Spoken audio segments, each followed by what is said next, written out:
So hi and welcome to Clergy and College Getting Coffee. Today, my guest is the Dr. Scott Hagley, who is a professor at Pittsburgh Seminary, a professor of world mission and evangelism. He formerly served as a director of education in Forge, Canada and Surrey in British Columbia, where he worked to develop curriculum for the formation of missional leaders in hubs across Canada.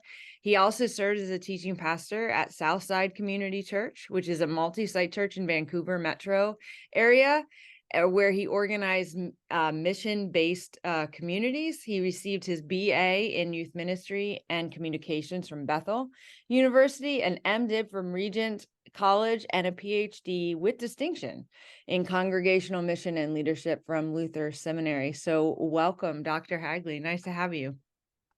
Thanks, Leah. It's good to be with you. So I know you because I am one of your students in your cohort at Pittsburgh. And so we met, but for people who don't live in this world of either church and or mission, what is a missional community? A missional community. In some ways, a missional community is simply a shorthand way of talking about the vocation and identity of the church, I would say. So this idea that the church is a community created by God for the sake of participating in what God is doing in the world. And so in Christian theology, mission has been a shorthand way of talking about what God is up to in the world. Now, it's also become shorthand for different kinds of coercive activities and sometimes entanglements with colonial governments and all these kinds of things. But in its simplest sense, mission is a way of talking about the sending activity of God and the ways in which God is drawing God's creation into communion with God. And so the church, exists as a community to witness to that as an example of this, but also continuing in this kind of work. And so the problem is that we often think of church as a building or only a worship gathering on a Sunday morning or a kind of family unit that sort of protects a cherished way of life. So we sometimes have to change language to say things like missional communities to describe something that's maybe a little bit more mobile, a little bit more focused on being a good neighbor and seeking to participate in the good things that might be happening in a neighborhood rather than only sort of gathering people kind of behind closed doors or something. So I think the language of missional communities is kind of getting at that. Yeah. And one of my favorite, I'm up for it anytime, is actually drinking coffee with people and talking about theology. I know you are quite a coffee drinker yourself. And you're very particular, I think, about your beans. You bring them into work with you. Like you don't want that, what is, I'll say, typical church coffee. Has that always been a love of or an interest of yours? Is like, if I'm going to drink this stuff, it's going to be good? Yeah, that's quite a transition in questions. I know. Well, Yeah, missional you've communities to talked to me coffee. before. I can see the thread. Um, I don't know where it started, to be honest. I was in college in the mid 90s when in the Midwest. So, we weren't on the front edge of this kind of coffee culture thing happening in the US. We were a little behind. Yeah. But that's sort of when I started going, just looking for places to study and going to like local coffee shops and kind of getting into that culture, enjoying the atmosphere, enjoying getting off campus.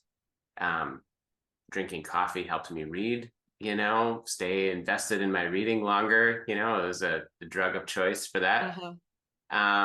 So I mean, that was sort of the gateway to it. And I started drinking just plain coffee because I couldn't afford expensive drinks with lots of sugary, whatever in it. And, so if you're just drinking it plain, you start like noticing things. And anyway, so that's been a long, and then living in Vancouver obviously really helped. Then becoming more interested in questions around like fair trade coffee, thinking about how it's sourced, how it's roasted, so it's been, just a slippery slope, you could say. No, but I mean, I love it. We had a local roaster who got into it, and we had our church coffee hours are actually usually, really adult education hours. There are kids who come, but primarily it's just the adults. And sometimes we invite outside people, and there was a new roaster in town in our community, and he had been military career and then retired and started doing this. And so he came and gave a presentation on how the beans are roasted and where he gets them from and why he doesn't do flavored beans and like all these sort of things. But it was fascinating because I think too often, and I guess that's also what the missional community, or what you're in your consulting work, you're asking churches to do, is to think intentionally about how we make our decisions and being more aware of our impact, our footprints, our, what we're putting out, but what we're also taking in. So I could see how, a desire for more fair trade coffee and all of that would walk a parallel line to the ministry and the work you're doing. Because I imagine it wasn't just coffee that changed in that way for you. It was like a lot of things all at once. Sure. Yeah. And I mean, I think one of my research interests for a long time now has been thinking about the sort of religious dimensions of capitalism, and how our kind of the material dimensions of our, social and political life shape us, right? That participating in the economy and in all the different forms that this economy takes, that the market really is really one of the only mediators that we have between us and our neighbor, right?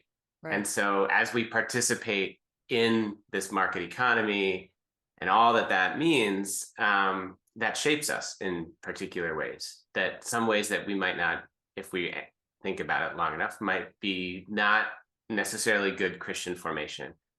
And it's a long way of saying that one of the things that I think sort of capitalist production does, and is that the processes that produce the things that we buy are obscured from the price and from the act of purchasing. And so it becomes really difficult to know whether who is harmed or how they're harmed, in the process to buying to producing something or bringing it to market.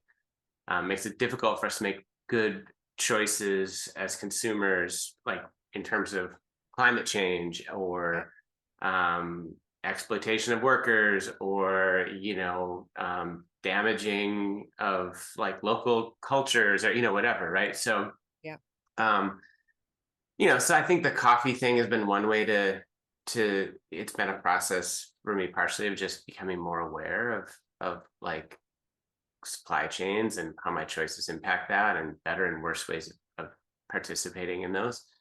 And there are, you can kind of play that out in terms of thinking about housing and thinking about how I live in my neighborhood. And, and I think part of, like, back to the missional community, part of, I think, helping churches to kind of be better participants or more attentive participants in God's mission means, creating room in churches for these kinds of conversations, recognizing that there's really no pure place to stand. It's not like we can extract ourselves from an exploitative economy, right? But we can be, agents for change, helping cultivate room for a more just and trustworthy world. And I do think that's what we're called to do. Yeah, it's interesting there. I have definitely had moments in my own like reading and discernment process of being like, forget this, I'm chucking it all. I'm just going to go off the grid entirely. I'm just gonna take my family. We're just going to go and run, and we're just going to hide out and live off of whatever we can produce and all that kind of stuff. And then I also realized, well, that misses all the communal aspects of the biblical stories and the call process as well. Like, you can't just do that. But it, when I sort of wake up, because some of those things, they're scary to me. Like, I get terrified at like thinking about the phone that I use was probably made with child labor. Like, if I really spend time in my head and thinking about that, it can get very easy to kind of just want to distance myself from it entirely. And at the same time, it's not going to actually eradicate the issue, but staying in conversation with people and at least creating space for critical thought to take place might actually affect more reasonable change. And you do, in addition to the work you do in the classroom, I mean, I said that consulting as though that's all past tense, but you consult with churches now. At least a while ago, you were doing that work in like the Ohio area a bit. Are you still doing that sort of consulting work? And is that a lot of like creating space so that people can discern how to be the church in their particular context?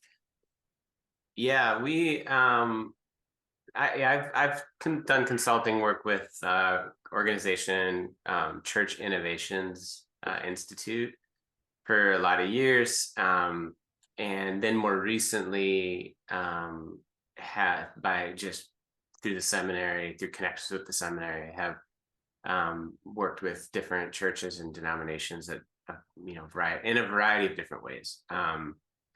So it really depends on the setting as to what it is that I'm trying to do, but largely, it's about trying to help congregations develop capacity for discernment and experimentation. I think a lot of times churches will turn toward a consultant or a program because we are getting smaller, we're getting older. If we don't attract young people, we can see our expiry date, approaching. And I think that anxiety often leads to this kind of work, but it's actually not a helpful anxiety. No. And it gets in the way of churches doing the work that churches are supposed to do. And so, there's usually sometimes the process is really just helping congregations to sort of like let go of this dream of self-perpetuation into perpetuity, right? That congregations are organisms. They are not necessarily meant to live forever. The death of a congregation is not the death of the church. Yeah. And so there are life cycles in churches or in congregations. But just letting go of that dream that will live forever is not the same thing as admitting that, okay, we're going to die or whatever, but I think letting go of that dream then allows a congregation to start doing the kind of open-ended experimentation and active discernment that I think is required to learn how to dream again, to imagine a new future for the congregation, to let cherished programs at times, go, so that they can embrace something new. And so I think like the work that takes, I think just really changes based on setting. But right now, my colleague Karen Rohr and so Karen Rohr is the director of the Center for Adaptive and Innovative Ministry at the seminary. And which I work really closely with. We have a graduate certificate program that is a 1-year, 15-month program for pastors, church leaders, lay leaders, helping them kind of discern new ways of doing ministry, planting new churches, things like that. But then we also do some contract work with churches as well. And so Karen and I are working with a group of congregations in Akron, Ohio. We're kind of just actually October, we're finishing up our first year and then gonna kind of discern next steps with the group after that. So, I mean, it's really exciting. I would imagine, I mean, sometimes I think it's just exciting when you get to step out of your comfort zone area. So even just the notion like of going to a different church context to learn or gauge or help people dream. So there are times I actually find that's much easier to do as somebody who's not there to have to be always living into it. Like, like it's far easier to organize or throw out other people's stuff than my own stuff, like, to be able to bring that back to my context and apply it is a little tricky, but I think it's exciting. Then you get to hear the generation of ideas. Do you find that work to be like refueling for you to like spark,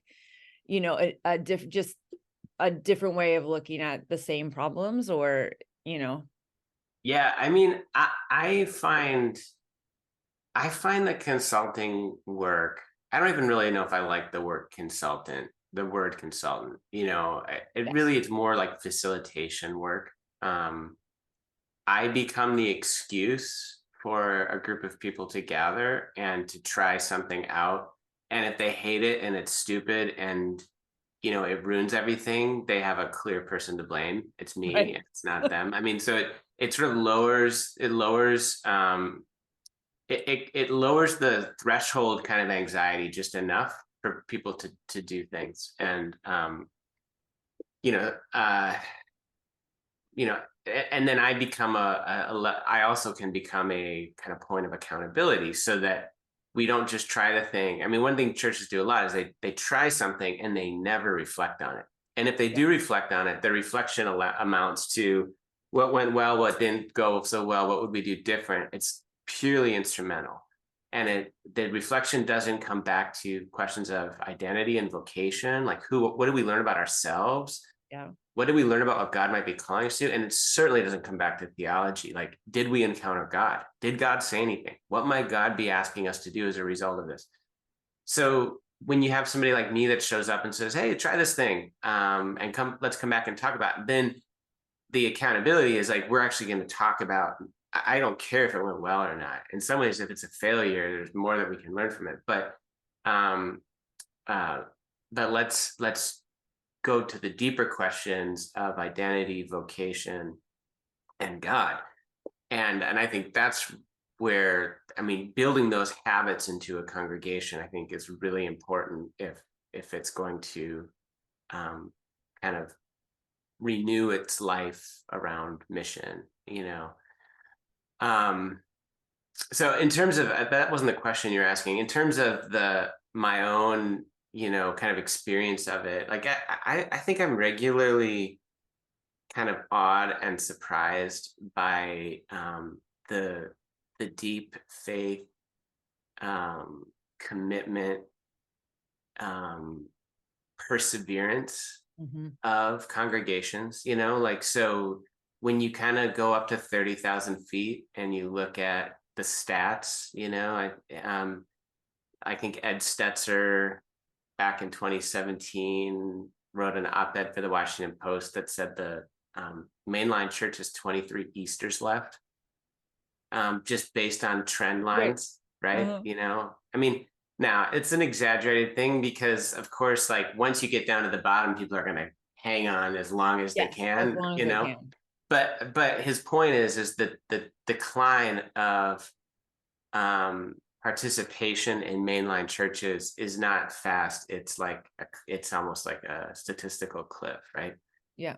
And like those stats are, you feel like you have a sense of how hopeless this whole thing is, or or you can assume this is because churches are just not doing what God's calling them to do, or they've lost the plot, or there's all kinds of assumptions you can make from a Yep. distance. And then you go and you spend time with leaders, and you spend time with congregations, and you hear about their neighborhoods, and you hear about their story, and you kind of sit with them for a while they're, interviewing neighbors, or they're trying a new program, or they're finding a community partner to do something they've always wanted to do. And I mean, I'm just generally, I'm often surprised, and I probably shouldn't be, but still kind of surprised and awed by the fact that there is faithful, good, trustworthy work being done in communities all over the country. Yeah. And that should be celebrated. And there's a part of me that thinks, we need to find new ways of telling those stories. Not that the statistical cliff doesn't mean like pretty possibly catastrophic things for how we organize our denominations, and how we think about buildings, and how we think about giving. And I mean, there's obviously some big changes that are coming towards us that we shouldn't stick our head in the sand. But I don't think we should lose sight of the fact that, people in our congregations are making meaning. They're loving their neighbor. They're caring for one another. They're baptizing babies, and they're burying loved ones, and and it's like there's still really important, valuable work that's being done imperceptible under the surface, that we need to celebrate and find ways of drawing attention to and supporting.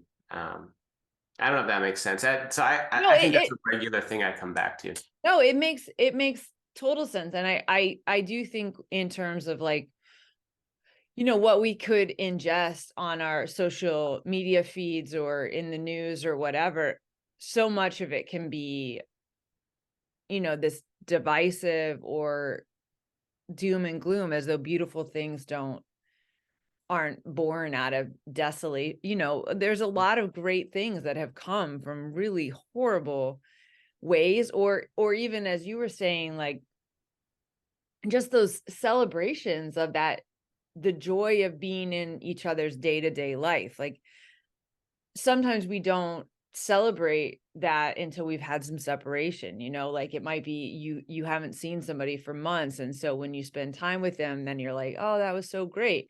But the day-to-day sort of things that happen in building those relationships, I think I think we often underestimate that power of that kind of support system you have in place. And I agree with you. It floors me all the time. Like, I've been in my congregation for over a decade, but these guys have been together for, some of them, 50, 60, 70 years, So, we go visit each other when someone's sick or in the hospital, but the speed at which people pick up a phone, or, drop off a casserole, or are like, hey, I'm going to take you to your doctor's appointment today, or whatever, these like, because they know like so-and-so's kids don't live in town, or they work, or, they know they don't drive anymore, or whatever. Like they are constantly engaging with each other and building these relationships in their day-to-day work. And that absolutely is like powerful, makes me want to continue to be a part of it, and to work with, in this community, and learn how to do that. I mean, it really is incredible. And I don't think it's a small thing. But you, in addition to going to these communities, you also have relationships with places abroad, or, through the seminary or whatever, where you get to see church in a decidedly different context or way of being. So do these things translate across cultural bounds? Are some of the things the same, or are we dealing with completely different issues? Like, yeah, this might be where your listeners lose me. So It's all right. I mean, if my mom's listening, maybe I won't lose my mom, but if I mean, uh,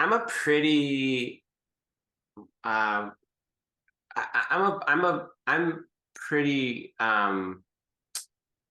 committed to this idea that the Christian faith is radically cultural, in the sense that we can talk, so you have an African theologian named Lamin Sanneh who writes about translation as a metaphor for mission, and thinking about textual translation in particular, so like in the same way that a text can be translated across language, the Christian faith can be translated across culture. And when mission happens well, there is good translation, meaning there's a word for God in the local dialect that is adopted, and the distinctive dimensions of a local culture find like reframing and kind of new life in the story of Jesus. And and where translation is done poorly, it's when there's cultural norms that are sort of like forced onto a group of people. And I think like that's a helpful metaphor, but that metaphor still then asks for us to think about Christianity as having a kind of kernel or a thread, if we want to shift the metaphor, Right. that is acultural and sort of runs between all cultures, and then a husk of culture that's kind of the extra. And I think when we talk about the incarnation, the word became flesh and dwelled among us, that this is, there's not a husk or kernel kind of distinction, but the word taking on human flesh and being rooted in the particularities of culture and life and body and things like that. And the good news of the gospel is that whatever kind of body we find ourselves in, whatever language we are speaking, wherever we are located in the globe, whatever our history is, that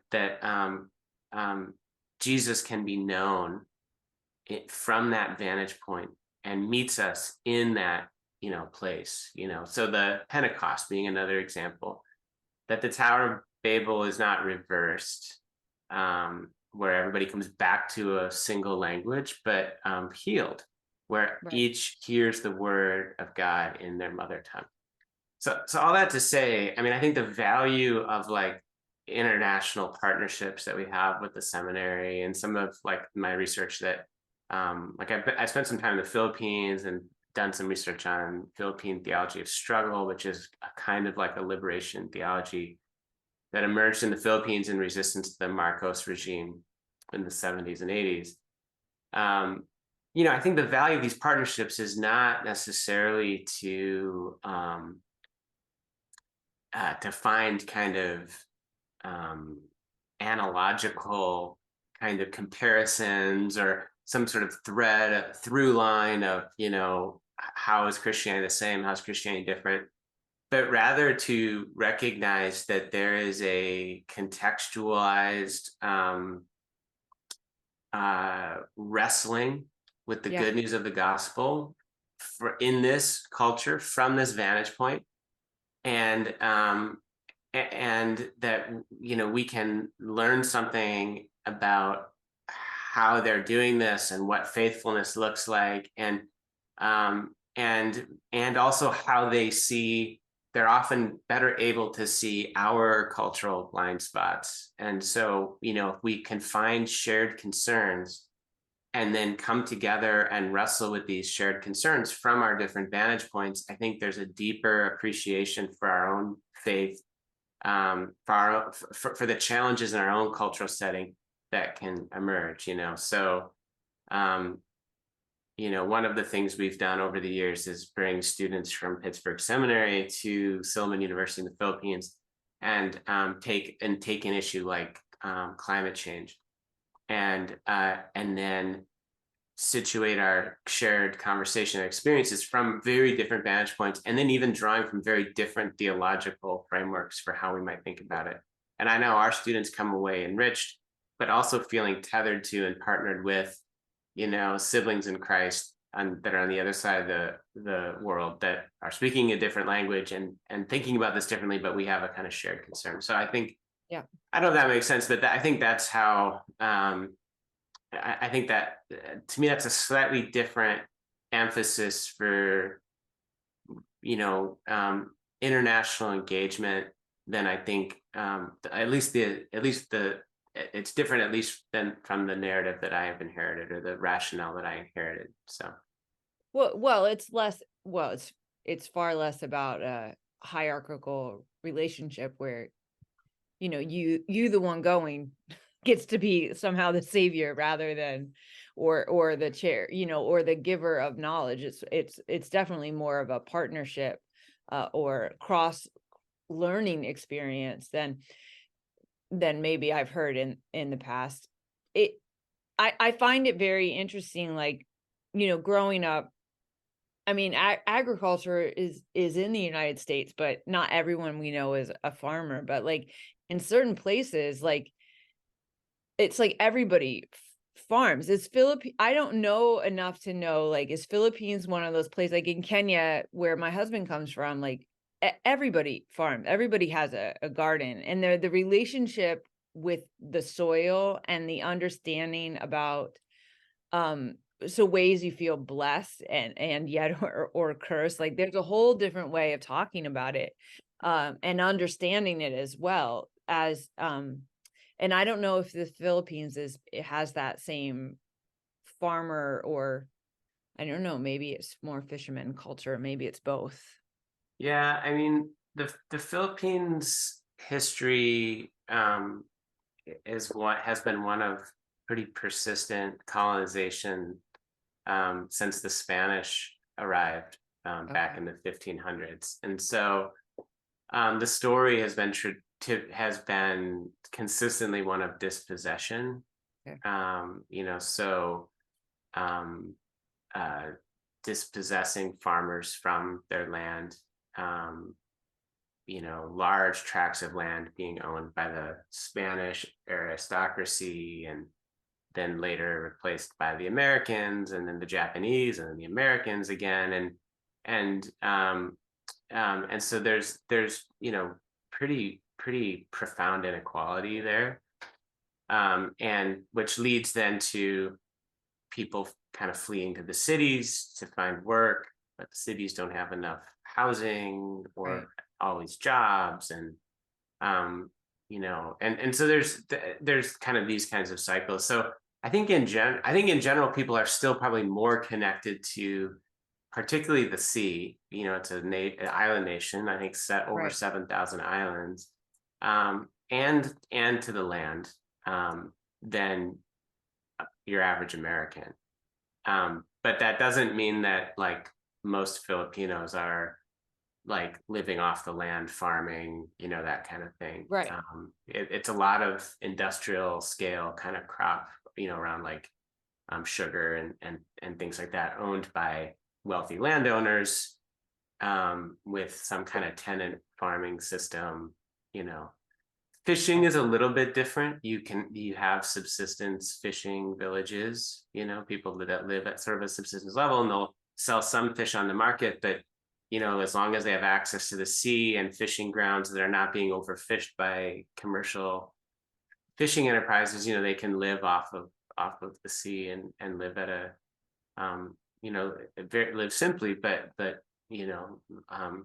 still have a good quality of life.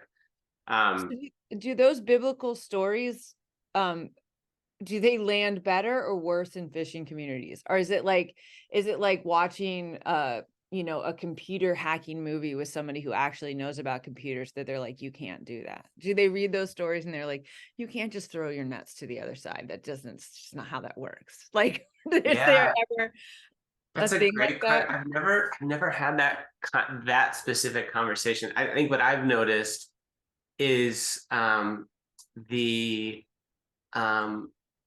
the assumptions around family, family, land, kind of honor. These dimensions of the biblical story are just more obvious, not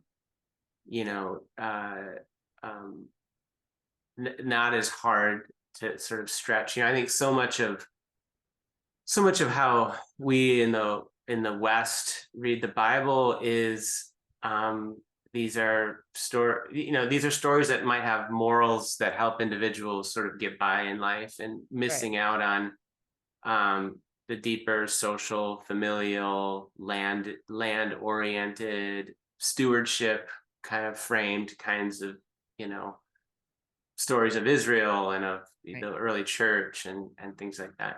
But yeah, that would be interesting. The last time I was there, we did spend time with a fishing with villagers at a fishing village, but we didn't really have time to sort of talk through how they interpret different Bible stories. We spent actually a lot of our time talking about how they do community organizing to protect their fishing grounds, and we actually had a lot to learn about how to do good community organizing. I mean, it's really, really pretty profound, the work that this village had done. So, I mean, those are good lessons I would imagine for churches in any culture or context to be able to organize, a community. That is a great skill set and asset to have. And I mean, I think that is part of the work that you've done. It's certainly present, in like building on the gifts that are already in your community, in order to know, building on not only the needs, but what are the, what's present in the community to help address the needs versus like a quick, easy solution to things. So many of the things that we deal with don't have quick, easy fixes as we might like them to be. But when you talked about capitalism being this thing and theological wrestling. Now I'm big on, I generally like to talk about my theological conversations being wrestling matches. I think it's Jacob's fault for wrestling with God in the story. I think it's his fault, but I like the sort of tension that's involved in that or whatever. But sometimes it feels like I've had decade-long wrestling matches with some theological concepts that I'm like, God, I'm still okay. I almost, maybe I have it, but I don't know if I have it, or I don't know if I understand this. And so when you look at it, because the biblical story is not, it's embedded in, obviously there's money and whatever, but it's not a system of capitalism, or maybe it is. I don't know. So how do you begin to wrestle with that, or have you, I know this is a lot of questions, Scott, or did it make you want to, because that is our current context? Yeah. I think I'm interested in thinking about our economic system, because it's such a prevalent part of modern life. And so I feel like if we're gonna do Christian formation in our churches, we need to talk about this, first of all. Second of all, I do think the gospel has economic implications. We could talk about an economics of the gospel. There's a theologian, Catherine Tanner, who wrote a book, Economy of Grace. And I won't bore you with like the theories, but she's using this stuff doesn't bore me actually, but go ahead. She's using Pierre Bourdieu's understanding of like how capital is formed around certain practicing communities. And she says, in the church, grace plays the same role that money does in economics. Ooh. But we often assume that grace functions like money and money functions like grace, only the two function entirely different. So money, operates in a zero-sum sort of fashion. To give you money is for me to lose money, whereas grace gains power through circulation, right? Right. And by giving grace, you then receive grace, and so she does this whole kind of like very sort of philosophical sort of analysis. But what she's trying to get at is, I think, is this kind of more profound truth that that our life in Christ is not simply a spiritual life, but it's a political life and an economic life. Our life in Christ makes a difference for how we organize ourselves as a community and how we think about the exchange of goods. Right. And so but we, but because our political lives and our economic lives kind of operate in this sphere separate from church, we're not always very good at doing discipleship or talking about our faith in ways that make clear connections to political organization, to economic transaction. And where we do make those connections, they're often very sort of instrumentalized and kind of like means ends focused, right? So when I we was like, do what would an about example of money, that be? when we talk about money, we talk about, it's like it's all around questions of stewardship, Right. and which assume like a good middle class. You give 10% to the church, you put 10% in savings, and then you live off 80%. Right. And you save for retirement and you pay down your debt, and and all of those are great money management tools, but they're not thinking theologically about money, right? Right. Or theologically about what it means to put money in savings and to have that money that you put in savings be a part of a bank's investment portfolio, which is paying for all kinds of things that we might Yeah. not really, all One. that, right? Right. All that kind of stuff. So we don't think about we don't think about that. It assumes that approach to stewardship, even it kind of assumes a sort of zero-sum game when it comes to economics. And so I want to ask questions about that. I don't think, though, that the Bible gives us. I teach a class on this at the seminary. I have students that come in. I think what they're hoping for is that we're going to turn to the Bible and decide which economic system the Bible supports. Is best. Yeah. Yeah, and so it's either like, Jesus is on Team Marx or Team Adam Smith, and we're going to Right. cheer for one, but we can't cheer for both. And Right. I'm actually just not even interested in that question, because I don't think I think we'd have to do violence to the scriptures to to say that it absolutely defends this sort of one system. Right. And if we did want to make that case, I mean, we would be having every 7 years a sabbatical year, and every 49 years we wouldn't be doing loans. We would, Right. it would be so massively different that I'm like, this is going to sound really pragmatic. It's just probably not workable, right? Right. Unless we could suddenly seize control of the U.S. government and then all global banking, and What? No, now you're reminding me of the movie and book Fight Club, right? Where they just blow up the buildings, right? yeah, It's all gone. You just yeah, etch a sketch the whole economic system, and everybody's suddenly debt free, and we're just starting all over again.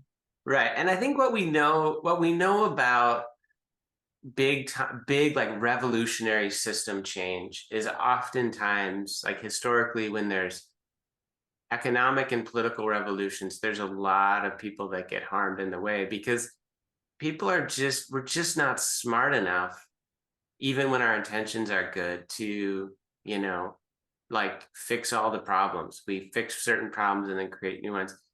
So I think, like, somebody smarter than me, somebody that understands, economics better than me maybe can come up with an alternative system or whatever. But I think what I'm interested in is thinking about how we are being formed by our engagement in the economy, our engagement in the larger sort of political economy of the United States, and then thinking about what kinds of practices, habits, framings do we inherit from our Christian tradition that can help us cultivate a new economic imagination, practices that might help build in us virtues that are, if not anti-capitalist, at the very least egalitarian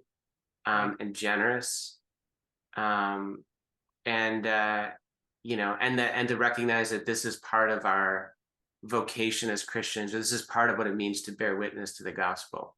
Could we be a community of grace, and to express that grace in not just like spiritual terms or theological terms, but economic and political terms. And I think that's in the end what I'm interested in. Wow.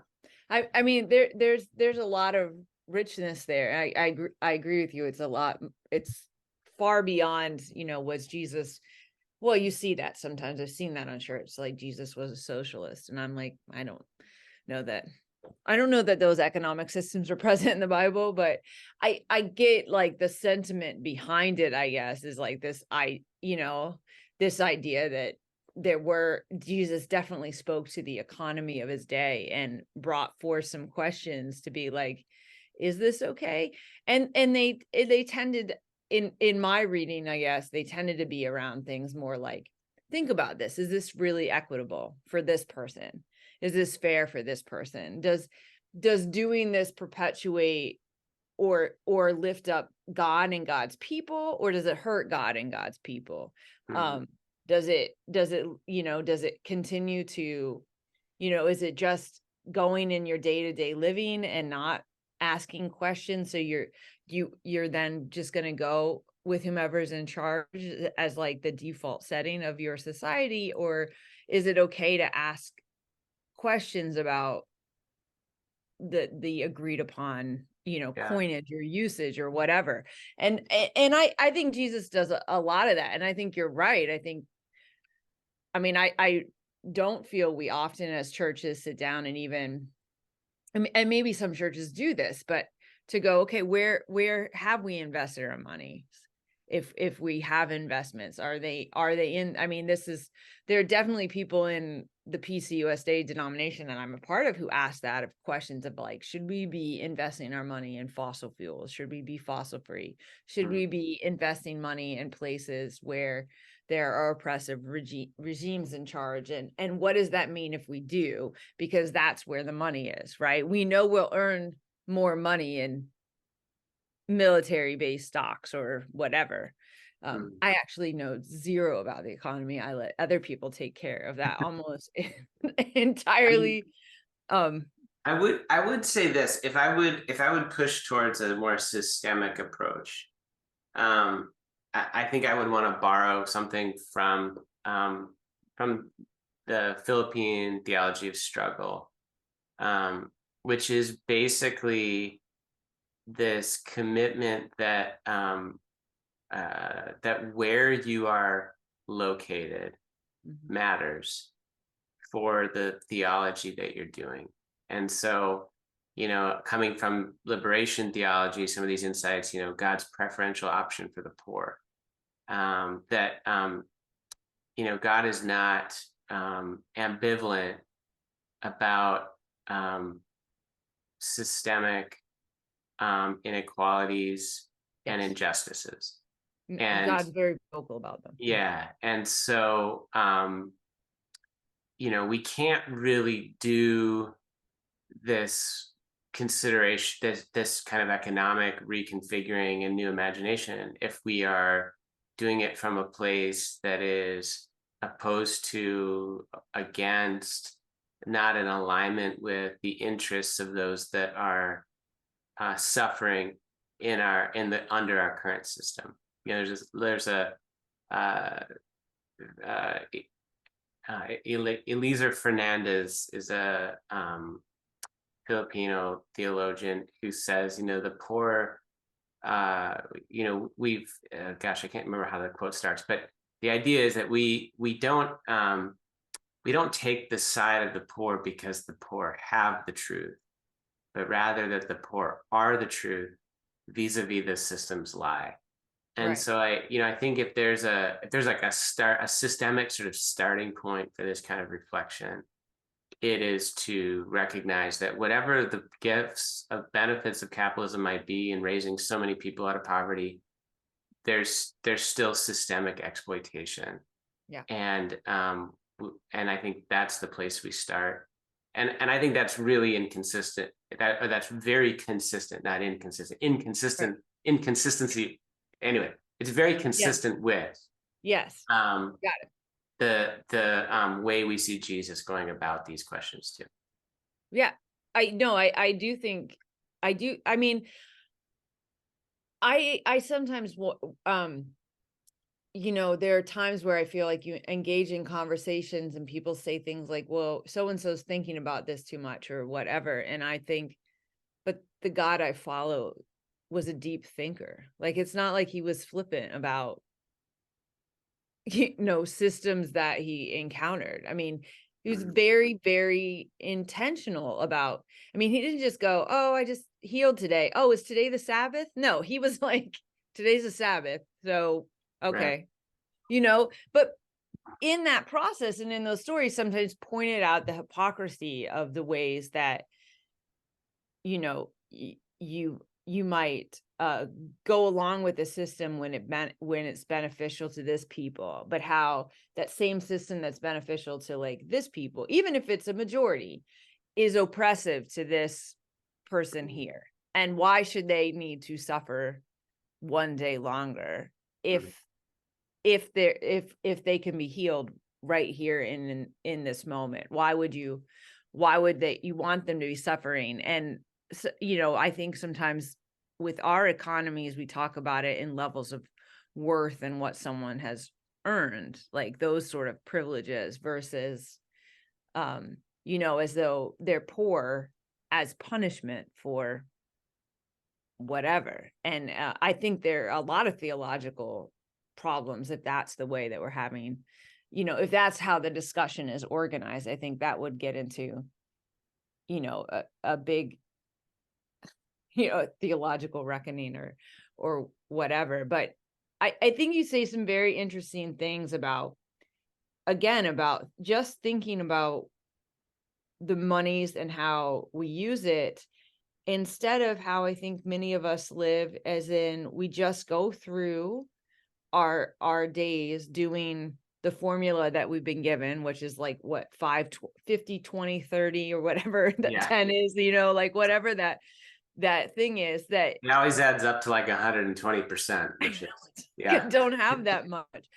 But like we had to have real conversations, right? When I got married and we became a family and then decided to have children and all of that, to go, okay, based on what it is, our values, based on the things that are important to us, how then are we going to invest not just our monies, like our economic monies, but our time, right? Like, because I do think it's broader than just the money basis. And we went, we're not going to be able to save money for college, so we're going to have to really emphasize good grades, because you can't like be a cross-cultural family and save for your retirement and save for your kids' school.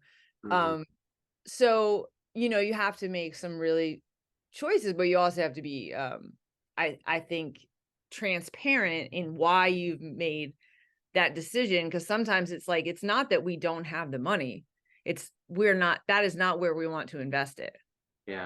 But see, like, this is a great example of asking questions about the system. So the way that you're talking about this is and there's these huge financial burdens that are placed on you as an individual sort of family unit.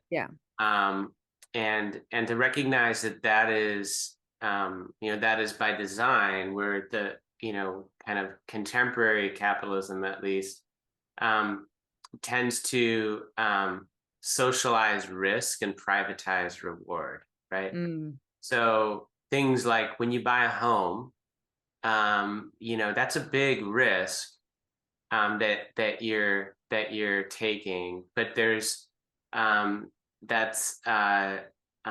there's all kinds of public supports available to kind of buoy the housing market, and obviously that bubbles happen, and then there are times when risk becomes privatized too, like in 2008. But you get a tax break on it. There's all kinds of ways that as a government, as a society, we invest money in and share the risk of like propping up this housing market. Right. Now we do that so that individuals can get really wealthy on you taking out a home loan, right? So the rewards for the system go to the individuals. And if you stay in the home long enough and you happen to live in a market that has growing values, you can pull some money out of it. But that is less that's more an accident of the system than sort of by design. My parents keep telling me that we're going to build wealth through our home that we own, and we bought first right before the housing crash, and never got that money out, and nope. And we're capped in a duplex, which just has a ceiling. It's just not going to rise much more than, and we bought at a high point in the market where it's not going to rise much more, so it's like, had we lived in a different market, bought at a different time, could have been different. All that to say, rewards are privatized, risks are socialized. And if you're in the sort of lower 80% of income earners, that there's very little reward available to you, but you get to pay into support the risky behavior of others. And and I think like, so college, there's again public money that maybe could support with that. There's ways we could socialize education. Instead, we just increasingly privatize higher education, even though that is the ticket, as we all know, to more financial security. Right. And and again, there is help out there and stuff like that, but if you fall into certain income brackets, there's really, it's really on you individually. And then same with retirement. And so I think, the retirement system, you are putting money into the stock market.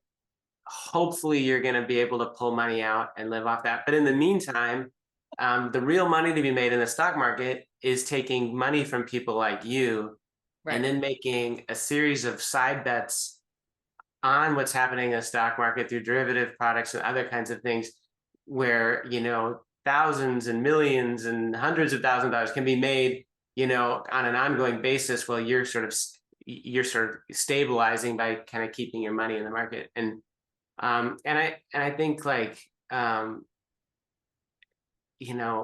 our churches assume our starting place is that each person is an individual economic actor responsible for their own economic well-being, bearing all of these risks on them by themselves. And then if they strike it rich and get rewarded, that they get those rewards themselves. And I think we can be more creative than that. I think especially as pastoral ministry starts to become more bivocational, we might have to think about what it means for us as communities to ensure that one another can make a living. And I'm not sure I know what that looks like, but I think these are the questions that we should be asking. I don't know why we have to assume that this is the only way things can work.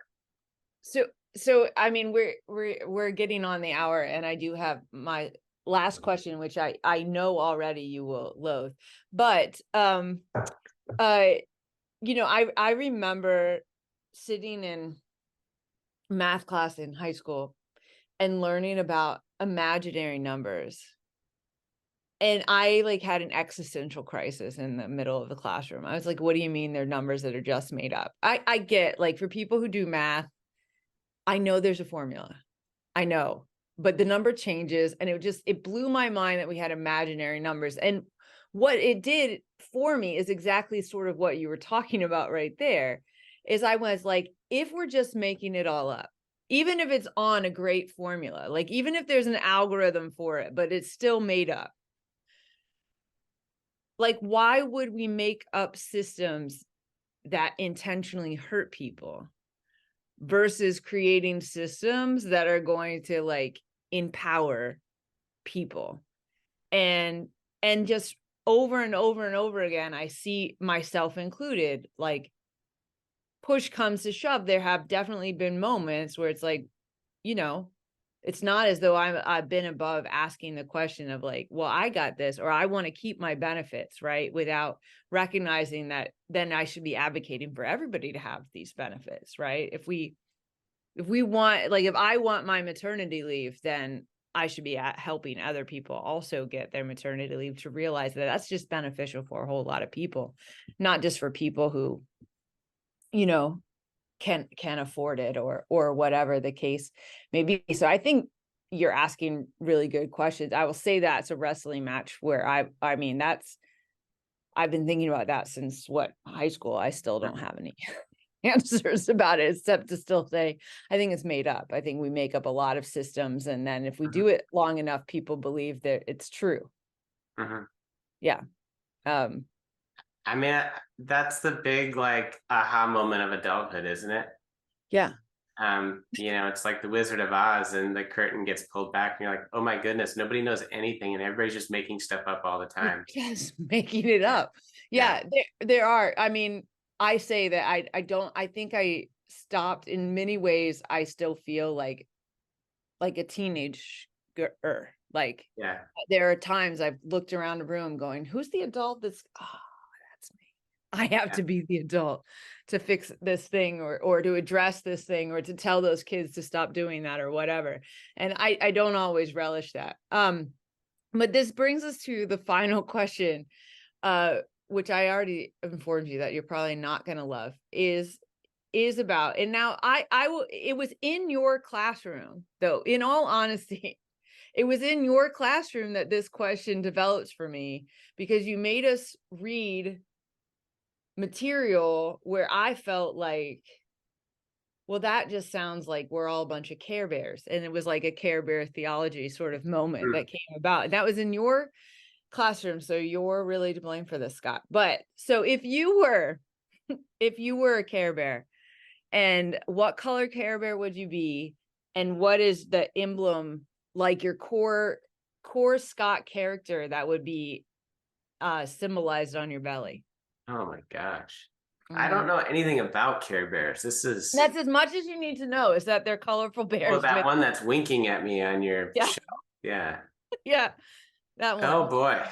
No, it is home. I don't know. I'm not one for like big,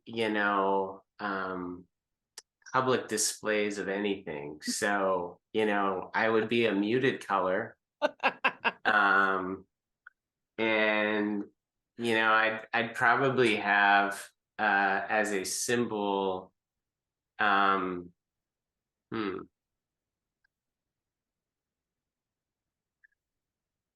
trying something that would be like contrarian, because my gut instinct is, as soon as everybody likes something, there must be something wrong with it. Yeah, I'd have to think about what could symbolize that, like, entirely. I mean, yeah.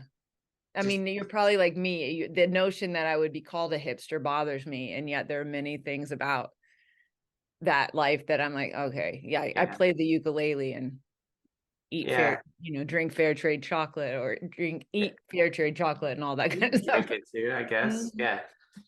No, do. it's probably a little bit of that like Gen X, you Yeah. know, like it's hard to escape that. So Yeah. Yeah, for sure. I mean, we're at the tail end of the Gen X, right? But yeah, it's still, it's a dominant personality. So I understand that, I'm like, man, it might even just be that. I like your Care Bear now for me is muted and has a leather jacket or something. I don't know, but can't because that's too too everybody. flashy. Yeah, that's too flashy. Yeah. It's just too much.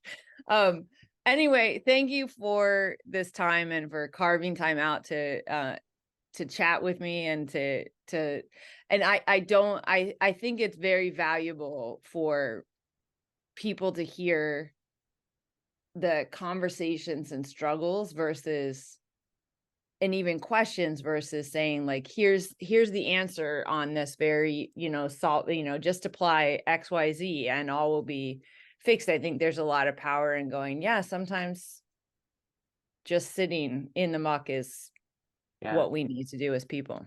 Yeah. Well, it's great to be with you, Leah. Yes, thank you. All right. Thanks for the invite. Take care. You too.